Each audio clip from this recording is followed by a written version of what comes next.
Hi there, here we are, Odd Thomas chapter 49.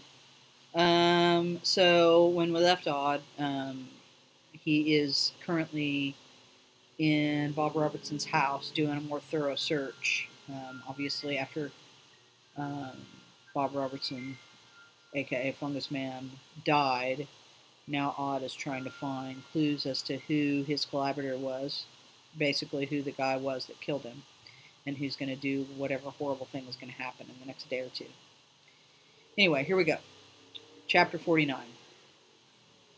Souvenirs, trophies, objects to spur the imagination and thrill the heart on lonely nights.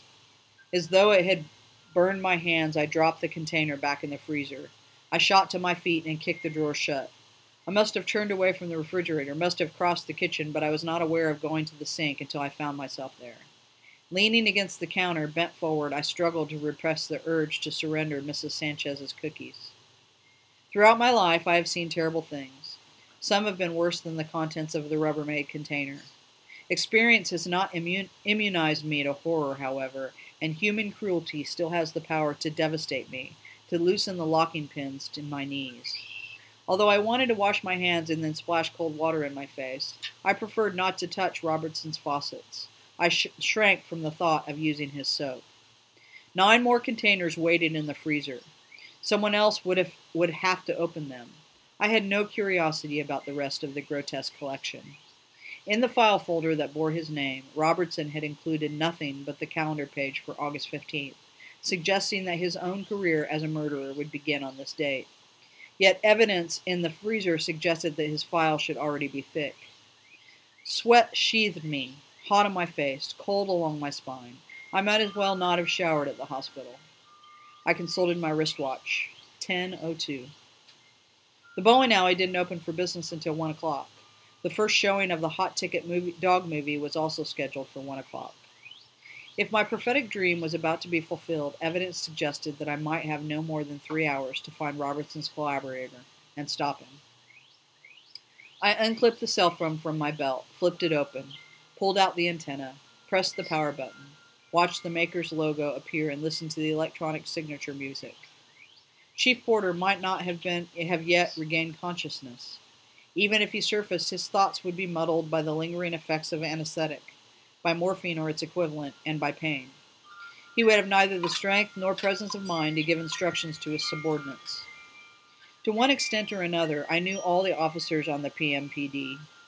None had been made aware of my paranormal gift, however, and none had ever been as good a friend to me as was Chief Porter. If I brought the police to his house, revealed to them the contents of the freezer, and urged them to apply all their resources to learning the name of Robertson's kill buddy, they would need hours to wrap their minds around the situation. Because they did not share my sixth sense and would not easily be persuaded that it was real, they wouldn't share my urgency. They would detain me here while they investigated the situation. In their eyes, I would be as suspect as Robertson, for I had entered his house illegally. Who was to say that I hadn't harvested these body parts myself and hadn't planted the 10 Rubbermaid containers in his freezer to incriminate him? If ever they found Bob Robertson's body, and if the chief, God forbid, succumbed to post-operative complications, I would surely be arrested and charged with murder. I switched off the phone. Without a name to focus my psychic magnetism, and without anyone to turn to for assistance, I had hit a wall, and the impact rattled my teeth. Something crashed to the floor in another room, not just the thump of a closing door this time, not merely a soft rapping, but a hard thud and the sound of breakage.